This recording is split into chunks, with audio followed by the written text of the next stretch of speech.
こんにちは、講師です。今回は新型栄養失調と現代人の栄養不足の問題についてお話ししていこうと思います。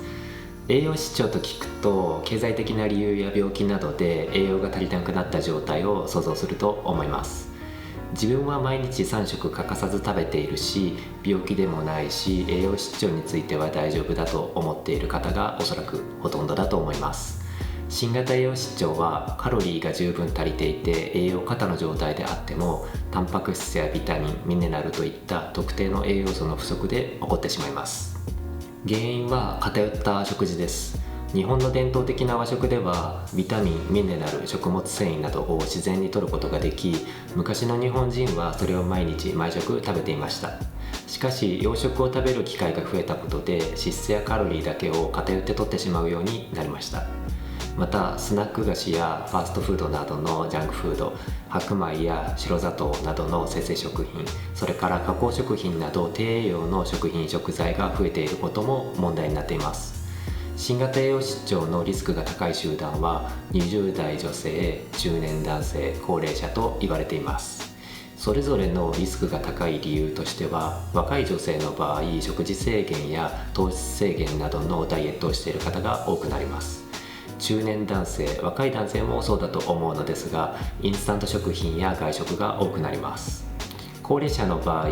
加齢による変色や粗食、必要とする栄養素の増加、摂食嚥下機能の低下や虫歯や歯周病による咀嚼能力の低下が要因になっています。以上が新型栄養失調のメジャーな原因になります。ここからは現代人の栄養不足についてより細かい内容をお伝えしていきます。先ほど少し触れたのですが、低栄養の食品食材が増えているということで、まず農作物の栄養素の低下についてお話しします。例えば人参のビタミン A は65年前の6分の1、ほうれん草に含まれる鉄分も65年前の6分の1程度になっているというデータがあります。それから学術誌 Journal of the American College of Nutrition の論文で1950年と1999年に米国農務省から公表されたデータを用いて、アスパラガス、インゲン、イチゴ、スイカなど43種類の作物に含まれる栄養素13種類の変化を記録したものがあります。作物によって差はあるのですが、タンパク質やカルシウム、リン、鉄、脂質、ビタミン C などが低下していたそうです。農薬や化学肥料により野菜をできるだけ早く大量に生産した結果、このような事態を招いてしまったと考えられています。収穫量を増やすと土壌からの栄養分がより多くの作物に分配されることになり、土壌の栄養分がそれだけ希釈されることになります。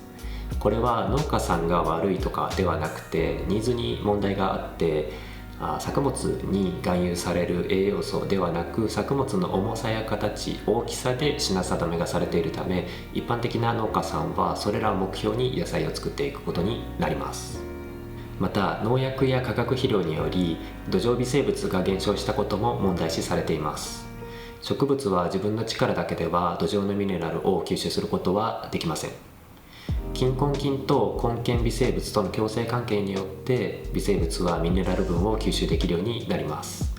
農薬や化学肥料で土壌微生物を減少させた結果、ミネラルやビタミンの少ない野菜になってしまっているということです。国は野菜類を1日に 350g 以上食べることを推奨しているのですが、令和元年の調査によると日本人の1人当たりの平均野菜摂取量は男性で約 290g、 女性で約 270g となっており、つまり毎日食べている野菜の質も量も足りていないということになります。続いて加工食品の問題について話します。缶詰、レトルト食品、インスタント食品は加工や保存の過程でビタミンやミネラルが損失しています。工場での製造過程で、特に水に冷凍、油炊きの工程でビタミンやミネラルが失われているそうです。さらに添加物としてよく含まれているリン酸塩により体内でのミネラルの吸収を阻害してしまいます。消化の過程でミネラルとリン酸塩が強く結合してしまい、吸収されずに一緒に排泄されてしまうそうです。リン酸塩は食品の見た目や鮮度、風味などの品質を上げたり維持するために使われている汎用性の高い添加物で、よく見かける添加物になっています。また生成された食品もミネラルやビタミンが損失しています。代表的なもので白米があります。もともと玄米にはビタミン、ミネラルが豊富に含まれているのですが、精米の過程でそれらが失われてしまいます。生成された食品は他にもパンなどの小麦食品、白砂糖、精製塩などがあります。ここまでの話をまとめると、農薬や化学肥料の農作物への使用、それから食品加工や添加物によって食品食材の栄養素が低下してしまっているということです。次に体が必要としている栄養素の問題について話します。体が必要としている栄養素の種類と量は住んでいる環境やライフスタイル、性差や体格などによって異なってくると思うのですが、昨今で問題になっているストレスは栄養不足において重要なポイントになっていると思います。体がストレスを受けると、それに対抗するために副腎皮質からコルチゾールというホルモンが分泌されるのですが、そのホルモンの合成にビタミン B 群、ビタミン C、ビタミン E が消費されます。それらの栄養素が不足している場合、ホルモンの分泌が少なくなるので、体はストレスに対抗できなくなっていくことになります。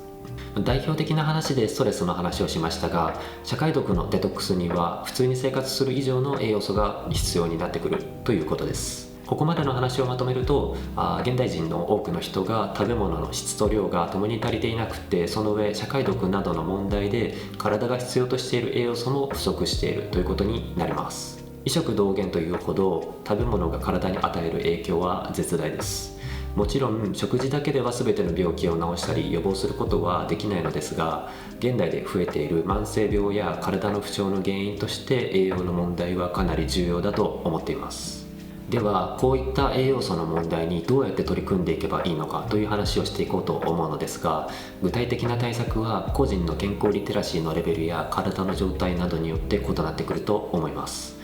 まずコンビニやジャンクフード、低栄養の食品を常日頃食べている方は、それを少なくするかやめなければなりません。お腹が膨れるまでの量は限られているので、その内容を少しでも良質にしていきましょう。食事を変えた後、体の動きや肌の状態、活力などの違いを体感できるといいですね。日頃からそこそこ食事に気をつけている方は、食べ物に関する知識や社会毒への対策を自分の体からのフィードバックを受け取りながら取り組んでいくのが良いと思います。野菜はできるだけ自然栽培、有機栽培を選ぶ。それからどんなに気をつけていても完璧に栄養を取ることはできないので、スーパーフードなどの栄養価の高い食べ物、スピルリナやブルーグリーンアルジーなどのマルチビタミンを利用すると良いと思います。あんまり気張るとそれがストレスになってしまうことがあるので、時間とお金の余裕のある範囲で楽しみながら自然に取り組んでみてください。時間とお金に余裕がないけれど健康には気をつけたいという方向けの動画はまた改めて制作しようと思いますので、それまでお待ちください。すでに私は健康マスターであるという方には、ビーガンやプラントベースホールフード、パレオダイエットなど単体の食事法やそれらを組み合わせたり、いろいろ試されている方が多くなると思います。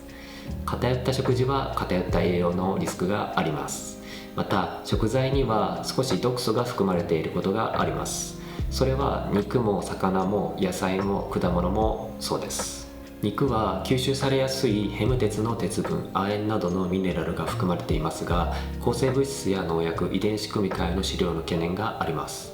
魚介類には亜鉛やマグネシウムが豊富に含まれ、アスタキサンチンなどの特殊な栄養素も取れるのですが、マイクロプラスチックやゲノム編集の懸念があります。野菜や果物にはビタミンやミネラルなど様々な栄養素が豊富に含まれているのですが、その中のファイトケミカルは過剰に摂ると体にとって有害に働いてしまいます。抗酸化作用のあるポリフェノールはミネラル分の吸収を阻害する作用があったり、玄米などに含まれるフィチン酸は体の余分な金属をキレイとして排出してくれるのですが、過剰に摂ると体に必要な金属までキレイとしてしまいます。できるだけ多くの種類の食材をできるだけ偏らないように食べた方がいいということですね。ビーガンやベジタリアンの方は特に気をつけた方がいいと思います。ブレッサリアンみたいな人たちや体の中で栄養を作り出せるような人はまた別の話になってくると思います。体の中にどれぐらいの栄養の蓄えがあるのか自己判断するのは非常に困難ですし、細かい部分になればなるほど困難になるはずです。栄養の検査方法の一つに血液検査がありますが、血液検査は血液中の限定的な範囲でしか栄養状態を知ることができず、細胞内や組織内の栄養素については大雑把な推測しかできません。さらに欠乏状態が割と重度にならないと数値に現れてきません。そのため私が以前体験したことなのですが、血液検査の値は正常でも鉄不足が原因でブレインフォグになっていたということがありました。フィシオエナジェティックという治療法で用いられる AR テストでは、イネイトインテリジェンスと呼ばれる内なる英知から得られる反応を利用して検査を行っています。その治療法や検査のおかげでブレインフォグの原因が鉄だと判明し、ブレインフォグを治すことができました。AR テストは血液検査やパッチテストのような体の各部位ごとの検査ではなく、全人格的に体の状態を調べることができます。今回は新型栄養失調と現代人の栄養不足の問題についてお話ししてみたのですが、いかがでしたでしょうか。感想、意見、質問などがありましたらコメント欄にてお願いします。チャンネル登録もよろしくお願いします。では。